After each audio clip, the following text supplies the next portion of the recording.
You're watching another movie or watching another story until the Predator says, all right, I'm going to break this shit up. Yeah. It's about me now. The Predator is the ultimate party crasher. Mm-hmm. That was some of my favorite parts where they'd show the Predator basically like eating popcorn, watching like, all right, now I'm getting in here. Oh, yeah. He waits for shit to get good. I wouldn't be surprised if he started shit between those brothers. You know what he said about you?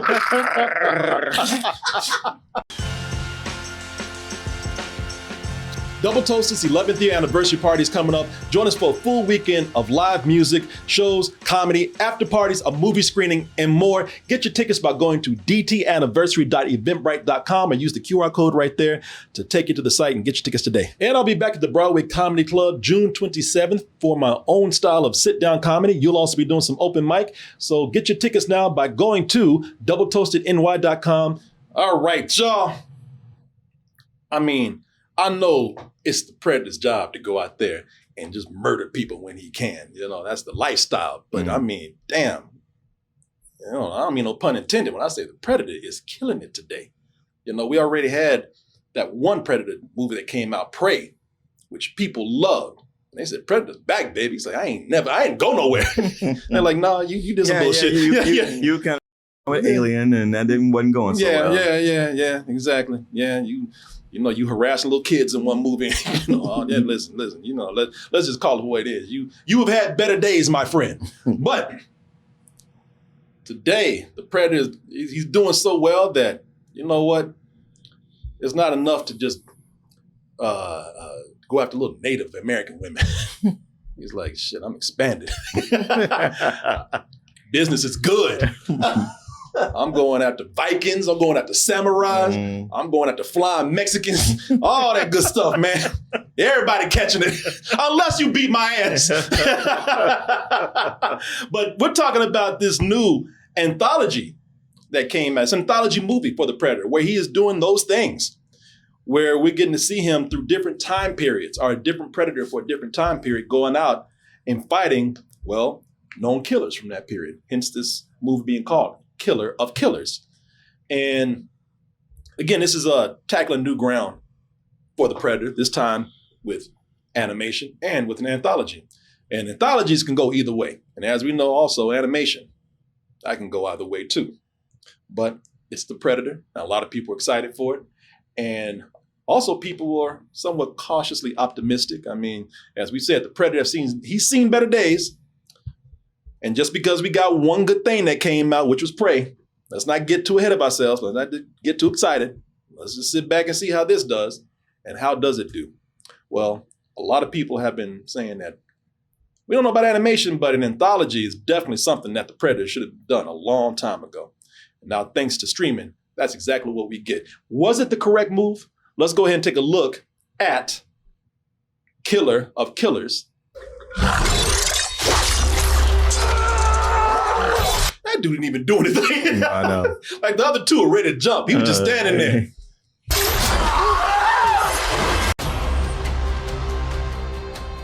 So, I'm just going to come right out and just get it out the way. Somebody, first of all, said, is that Miles Morales right there? Y'all know I ain't no damn Miles Morales. You know, they ain't even the same hair. Yeah, no. Racist. Predator need to come kick your ass. Yeah, that guy has a Mustang. Is this that new Spider-Man movie? Shut up. How dare you? I'm going to come right out and just say, hey, man, I personally love this. And it's not perfect.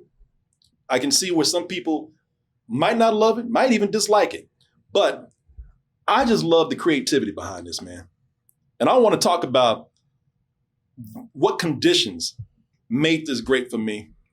And what I think it made it great for a lot of other people who might like this. I mean, this has got a high score on Rotten Tomatoes. It's in the 90s, right? Yeah, it's 97%. Oh, yeah, so we're counting on Rotten Tomatoes scores now? Yes. For now. When it suits me. when it agrees with me, man, that's a right tomato, boy. Juicy. Okay, I just want to remember this for later. Yeah. When Mr. Tomato says something, I like, that's a good tomato. Okay. Ooh, we're going to make some good sauce tonight. Fresh. Yeah. Today, Mr. Tomato, you are correct. But no, listen, I want to talk about what conditions made this great for me and possibly other people out there. and where potentially those conditions can take us with this, because I think this sets up some really good ideas for later. So we're going to do the review, and we'll get into a little bit of a spoiler discussion. Awesome. We're not going to go deep into it. I mean, unless we do, but we're going to talk about we have to set it up in a spoiler discussion type way in order to talk about where this could possibly go. So don't worry if you haven't seen it yet. If you don't want to hear the spoiler part, we'll let you know. You can walk away for a little while, and we'll let you know when to come back. So I don't know how these guys feel about it. I haven't really talked to them about it, but I think that there are three things that are responsible for giving us the best Predator properties that we've had in years. One of them being Dan Trachtenberg, who is the director of 10 Cloverfield Lane. Mm. He's the one that gave us Prey. And with Prey, if y'all saw it, it's the one that is set up with the Native American girl, Naru, I believe is her name, who fights one of the Predators. And, with Prey, he took Predator just beyond, fanboy material, I think, or the safe constraints with that, that studio loves to repeat, because if you leave it up to the studio, they're just going to repeat a different kind of Predator formula from the first movie. And as great as that movie is, some stuff slipped through the cracks and it's kind of lame. Like some lines they said that they didn't need. No, they didn't. And you could tell that was a studio, and that was told to them by some executive or some studio person. But, with this, with Prey, he was telling, at least I think, an interesting story and an interesting setting with a compelling character outside the typical action hero. I would say the next thing that helped it is streaming. We talk about streaming all the time, because we got too many damn streaming services, that we're paying for now. Sure. They were supposed to they're supposed to be alternative to cable. Cable's cheaper now. Yeah, cable's laughing. Yeah. Shit. I remember we all talked about, what was it? Unplug, or what was it? Cut the cord? Cut the cord, Man, tie that cord back up. I know, right? Put that cord back up my ass. It's expensive, but streaming really does have its benefits when it comes to the kind of films and shows that we get, because streaming is taking bigger chances than studios, or at least movie studios, our theatrical distribution. It's with this, well, at least with the Prey, this and Prey. With Prey, that was always meant to be a Hulu release. And if it had gone through the studios for theatrical, they probably wouldn't have the creative freedom that they had. No, of course not. There are some very bold choices in this that normally a studio overhead would be like, you can't do that. People won't like that. Yeah, including giving you the option of watching the characters speak English or speak in their native language. But now you have animation with this, which has taken this to another level, I think. And it's taken us to different time periods that the studio wouldn't risk money on, because if it was in live action, it would cost too much. Mm-hmm. Some of the camera stuff that they would want to do would be almost next to near impossible. Exactly, man. And with the animation, they're also able to take us on wilder adventures with this. Streaming is doing exciting things with animation, as we've seen. They're taking chances with anime, more adult stories. And with animation, you ain't got to pay for locations. No, not at all. Oh, yeah. And it's embracing formats. Streaming is embracing animation and embracing formats that we've seen kind of die out with TV and movies because it's too risky for them.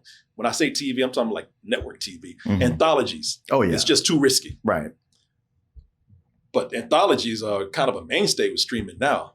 That's true. There's so many. Yeah. I mean, look at Love and Robots. Love, Death, and Robots. Yeah. Black Mirror. Yeah. And what's the one with the gaming stuff? Oh, A Secret Level. Secret Level on Amazon. Yeah. And I remember even years ago, we got ABCs of Death or something like that. Yeah. That was, I think that was on Netflix. That was really interesting start to all that. So I think we're getting some exciting stuff here that's continuous to give us some great stories within the Predator universe.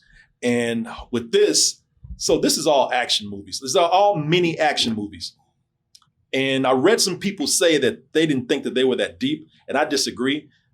The dialogue is not always that great, but they do have themes that mean something when the stories come together, and it means a bigger thing. So with one, I think the first one's called The Shield. The Shield. And that's Viking. A Viking story. It's a revenge Viking story. And it's brutal. And it's very bloody. But then you got The Sword, which is a samurai sword. And with that one, this is a story about two brothers having to drop the bullshit because they're just fighting over nothing, really. It's a grudge between them that's gone on for years, and they learn the value of working together again. And then you have The Bullet. And The Bullet is just this really fun, high-flying World War II adventure where Alien comes in, and this pilot, this naval pilot has come in and help his squad from this ship that just pops up out of nowhere, which is cool because we've never seen an alien starfighter before. Right. I think the best thing about this, honestly, is just that how it plays with your expectations, like the whole time.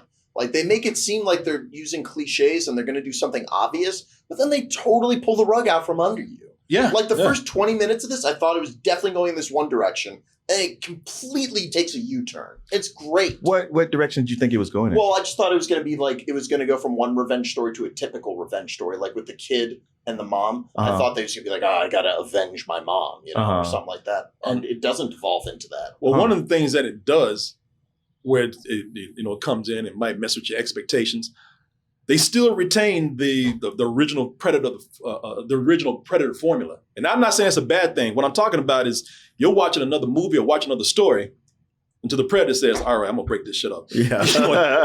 It's about me now. The Predator is the ultimate party crasher. That was some of my favorite parts where they'd show the Predator basically like eating popcorn, watching like, all right, now I'm getting in here. Oh, yeah. He waits for shit to get good. I wouldn't be surprised if he started shit between those brothers. You know what he said about you?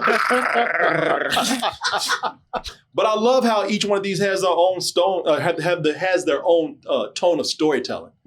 And their own Predator, which was really cool. Yeah, every Predator comes in with a different weapon. Every Predator comes in of a different size. Different look. Yeah, man. And they contribute to the story because they kind of fight people based on, the Predator tries to be fair. If you big old hulking Viking, they're going to send a big-ass Predator to come fight you. The Predator tries to be fair. The Predator is anything but fair. I mean, come on, these weapons are like centuries above the people they're hunting. I say it's fair. Like that sonic weapon that can just disintegrate a person. Somehow we still whoop their asses, so it's fair. Somehow we still, it's good. I don't know, they got a handicap somewhere, but they got no handicap. I was like, but y'all the shittiest hunters. Now when he starts losing, he might start doing some petty shit. Yeah, that's the thing. I'm gonna pull out a bomb. Yeah. He started losing, they get petty. I was like, come on. I thought this was about honoring your reputation. You ain't shit. But we still whoop their asses every now and then. And it's an indication that they get their ass whooped a lot. I ain't gonna say what until we get to the spoiler part, but they get their ass kicked a lot. But when I say each one has its own tone, each one has its own Predator. You get a huge Predator fighting huge people. You get a smaller, slender Predator fighting samurais. You get a Predator who has a ship, a pilot Predator. But also, I like the way they tell the different stories. Like I said, the World War II one, that's just a fun adventure story.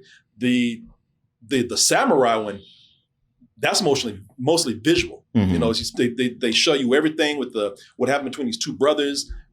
They show you the history of what led up to their rivalry and them not talking and them not agreeing with each other and then eventually fighting. But it's all done just through visuals. Hardly any dialogue in that. No dialogue till the end of that one. Yeah, and it's great. And then I love the way they bring it all together.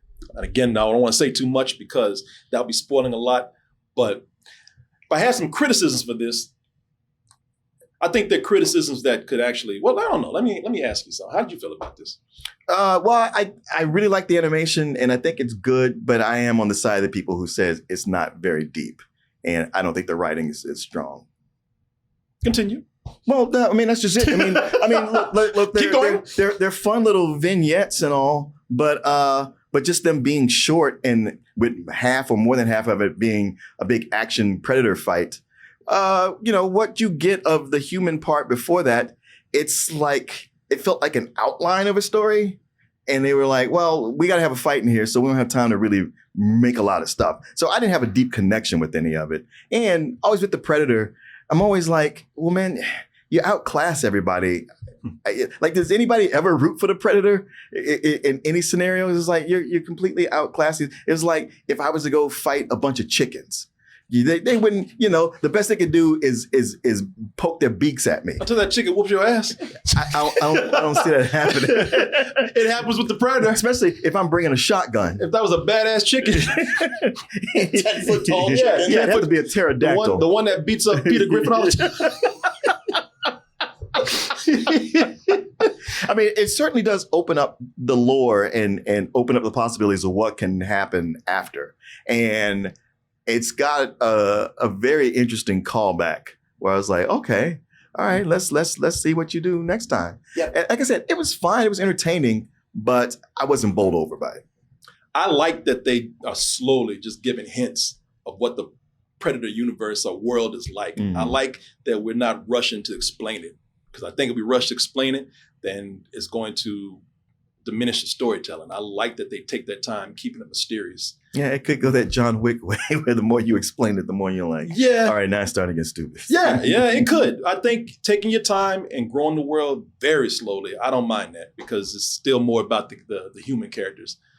And I could see other criticisms with this coming from people when it comes to the animation. Because you said you like the animation. I did, but I didn't at first. At first, it was a little too choppy for me.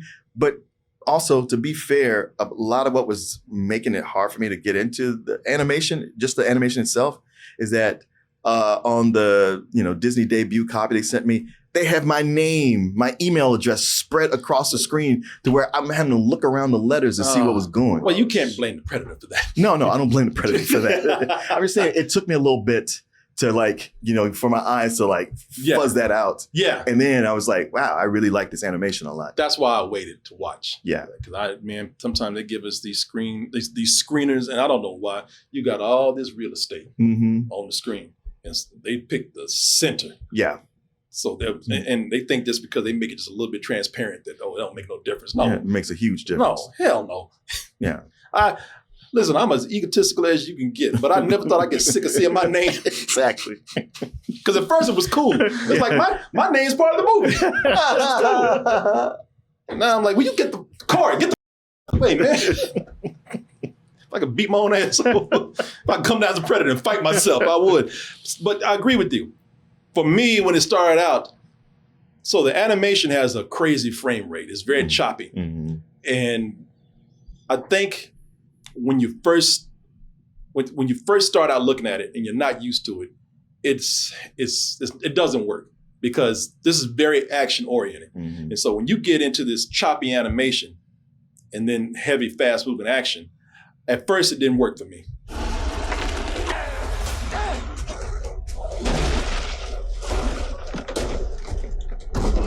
When you had Into the Spider-Verse or the Spider-Verse movies, the animation was a little bit like that, but it wasn't as choppy. And also you had all the cool things of word balloons coming out and little visual things happening. It was very colorful. Yeah, well, the colorful. It had a colorful, bright palette. And here, where they're, in the Nordic snow, it's all kind of muted. So it's harder to see things sometimes to quite make out what's happening. I tell you what, as much as her shield looks like it's wooden, it was clearly made of vibranium. Once that little piece broke off, nothing would penetrate it. Yeah, she got skills, man. She's been using that shield for years. I mean, we watched that sonic device just eviscerate things, but somehow once it hit that wood, it was like, can't go through that. Man, it's that Viking craftsmanship. Yeah, sure. And made from IKEA. Yeah. But once I got used to it, once I started getting into later stories, and once I started getting to other parts of action, maybe my eyes just adjusted to it. Once it did that, I was all right with it. And by the time we got to the second story, they were doing such cool things with the camera movements and following the characters around. They have one rooftop scene that's in the second one, and I thought that was brilliant. And so I think that when you get into some of the more creative camera work, you don't even notice the choppiness in the action anymore.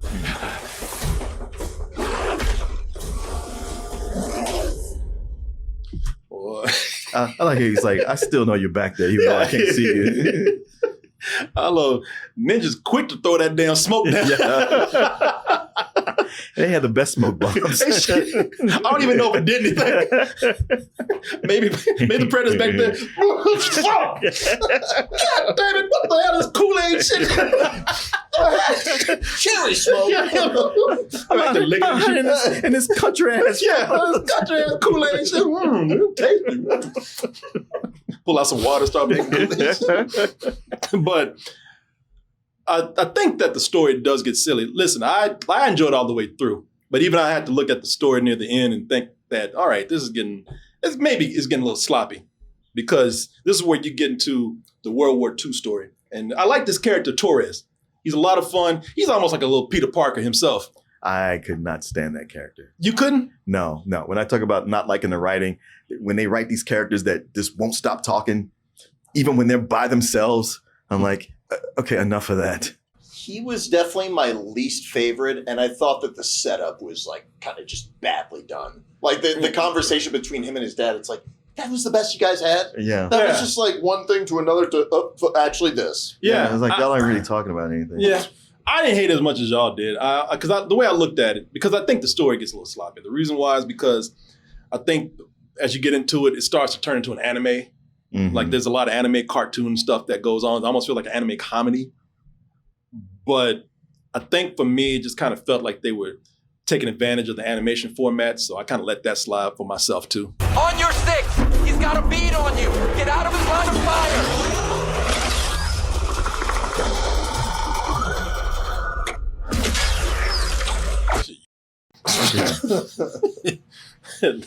I guess I just like this one because, again, it had its own standalone tone. It's the most adventuresome out of all of them.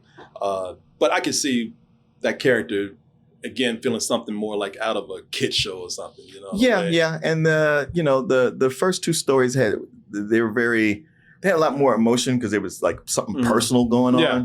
And this one, like you said, a little adventure. I don't know. It's playing it lightheartedly, but all these guys are dying. Oh yeah, horrifically. Yeah. No, I didn't mind that. The money shots is what saved that third part for me because it's filled to the brim with awesome stuff. I can't. Like, we can get into some of the spoilers now, because I'll just say if you want to know what we give it before we start talking about some of the spoiler stuff, because I want to talk about the potential of where this can go, because I think there's a lot more that they can do, and there's a lot more they can do with callbacks that I wouldn't mind. I hate nostalgia and callbacks if it feels cheap, but I think they got a great opportunity to do something here. So for me, I would give this a full price. I really did have a lot of fun with watching this whole thing. And like I said, even some of the weaker parts of this probably worked for me because of the way everything came together. And I see how everything kind of had its place. I see how everybody's personality worked towards the story near the end when it all came together. So anyway, yeah, it's full price for me. It's funny. This is an anthology, but it really felt like it's not really an anthology because the stories aren't all that different and the animation style isn't that different. And then they conclude with something that really brings everything together. So it's, less of that. I can say it's fine. I think if you're a Predator fan, this will be amazing for you. And if you're, like me, like Predator's cool and all, but I'm not, that into it. It's more of a low matinee.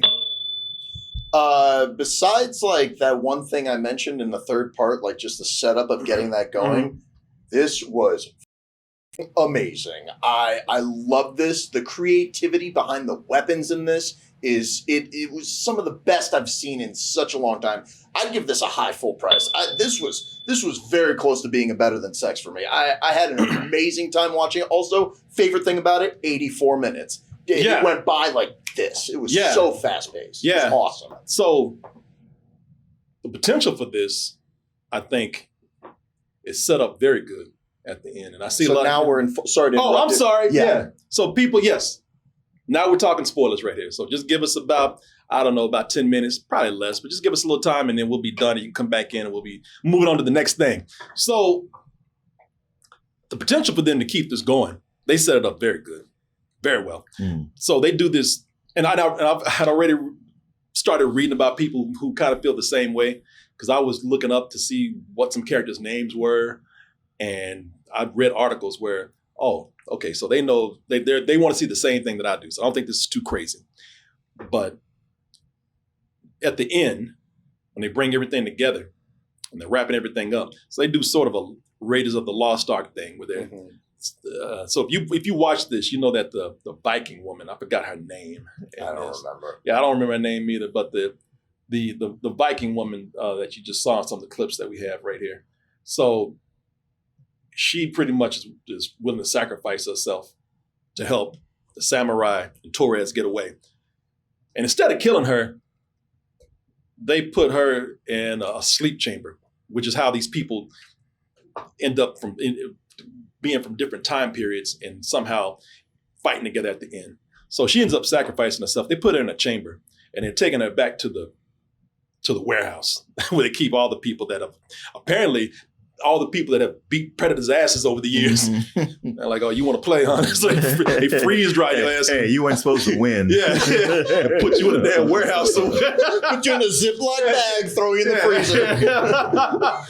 freezer. You get Winter Soldier. Yeah. And one of the people they pass is, I think her name is Naru. Yeah. And they pass her up. And she's the character from Prey. So if they got her, then who's to say that at the end of Predator, they didn't get Dutch? Right, right. And if they wanted to, they could bring Dutch back. And because we have the beauty of animation right here, we don't do any kind of crazy AI thing or any CG thing, and make Arnold Schwarzenegger look, try to make a young Schwarzenegger. They don't have to do that. They can just do it in animation, keep them looking like this, and that character can be fighting along some of the other characters that we have here. Yeah. They can have aliens. They could bring back Danny Glover. Yeah, they could. Yeah, no, they really could. They either they snatch your ass up the moment you beat them, or they come back later and we ain't forgot about this ass. Right, because they let him go. Yeah, right? You give him the old musket and you're talking about Danny Glover. Yeah, they let him go. No, they came back. You know what? Change our mind. Yeah, new management. Yeah. Hey, you know what? Second thought. We getting there. We start talking about that. Bring your black ass up in here. Man, he whooped your boy's ass good. Hey!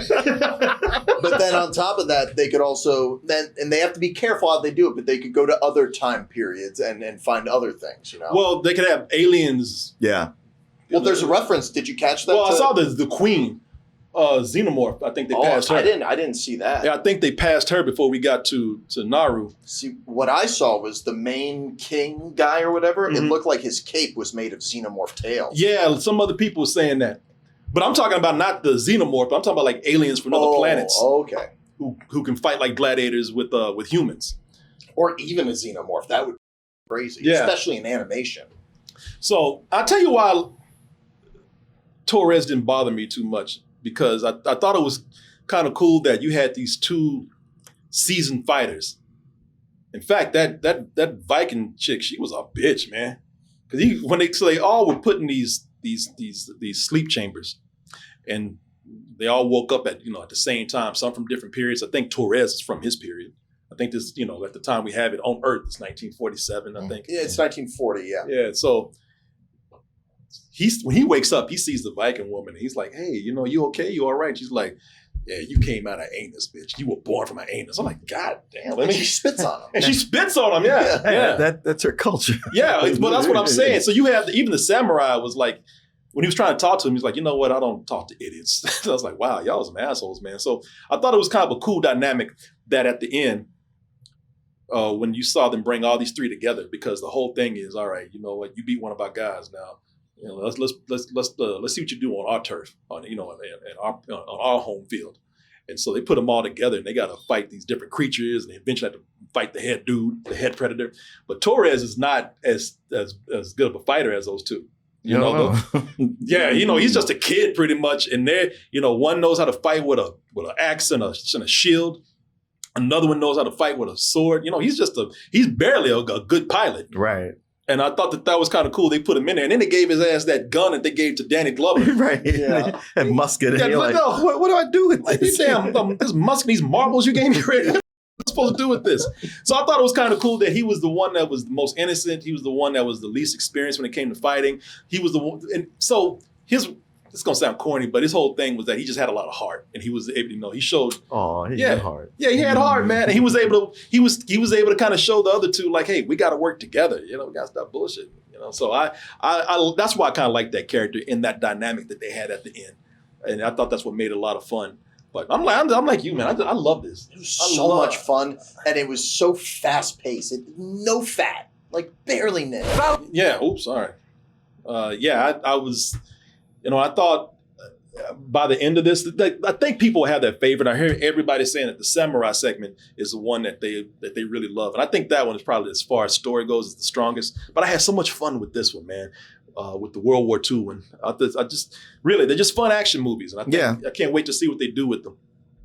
So what would you like to see next, though? Like what? Because I was talking to people after we watched it. What we came up with was, because you want to try and come up with like people for the Predator to fight that wouldn't be too derivative, Yeah. Like pirates would be cool. Maybe Navy SEALs if you want to go a little more modern, and Spartans I thought would be kind of interesting. But even that is kind of similar to a Viking. But I was wondering if you guys had any ideas, because it's kind of tricky to think of, because they chose well.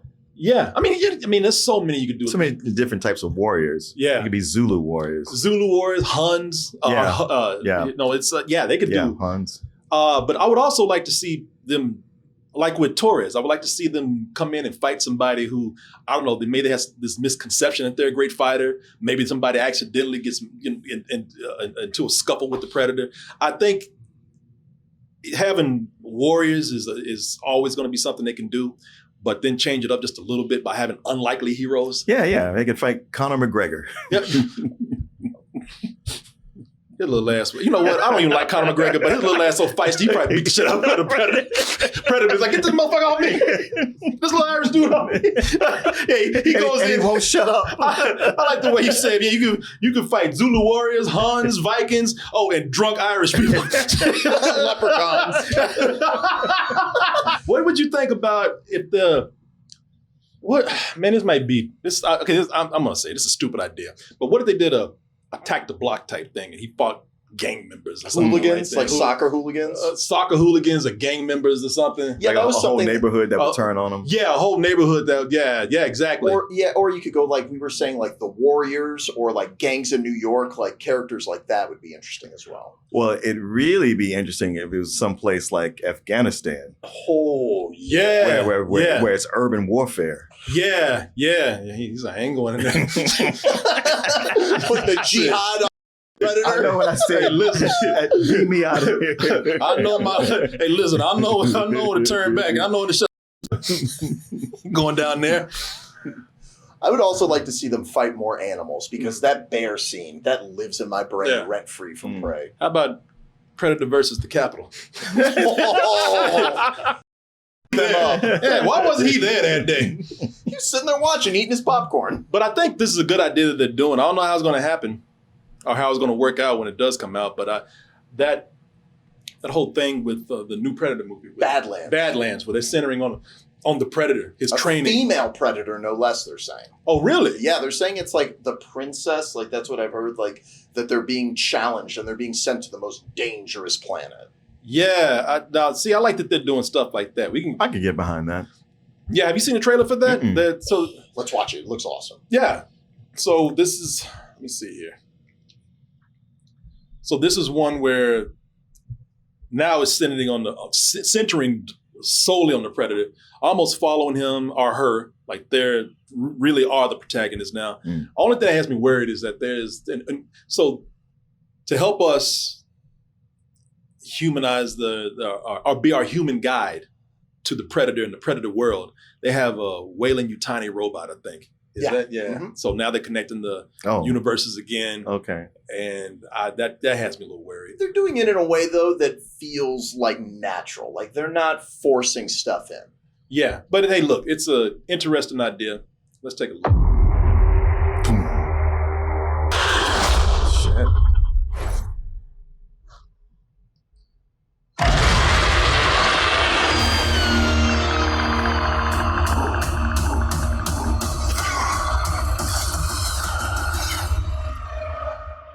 So is this directed by Dan Trachtenberg also? I think so, yeah. Yeah, so a lot of people saying, no, it's a dude. maybe. Okay. I thought I'd heard otherwise, but we'll see when the movie comes out. Though there is a vehicle in that trailer that I realized is in the cartoon that we just watched. Remember, they show like the vehicle pushing the bodies off the thing. It looked pretty similar. I like the Predator Planet. It's just a bunch of roided out dudes, angry, just angry aggro dudes, alphas. Just a bunch of chads, just mad. Just a planet full of dudes who just want to start a fight. Well, yeah, I bet I could kill something bigger. So far, we have nothing to contradict that. Yeah. This is a bunch of dudes. This is a planet full of dudes who want to start shit at a bar. Uh-huh. Kind of like that. Just angry. Yeah. It's like one of those Andrew Tate schools. Yeah. Planet of the Tates. But anyway, I love this. I hope to see where they can. I hope they can continue this streak. I'm hoping that we'll see this go into some more creative areas, and it looks like you kind of have a guy who understands it with Dan Trachtenberg, and as long as he's in the mix, as long as they're letting him do these creative things with it, I think the Predator will be in good hands. At least the property will be. So we'll see. Or would you look at that? You made it to the end of the video. That means you really like us. So just go ahead and press that like button and subscribe while you're at it. And check out our other channels, our social media like Instagram, TikTok, and our Patreon, where we have new stuff coming up all the time. And we'll see you on the next video.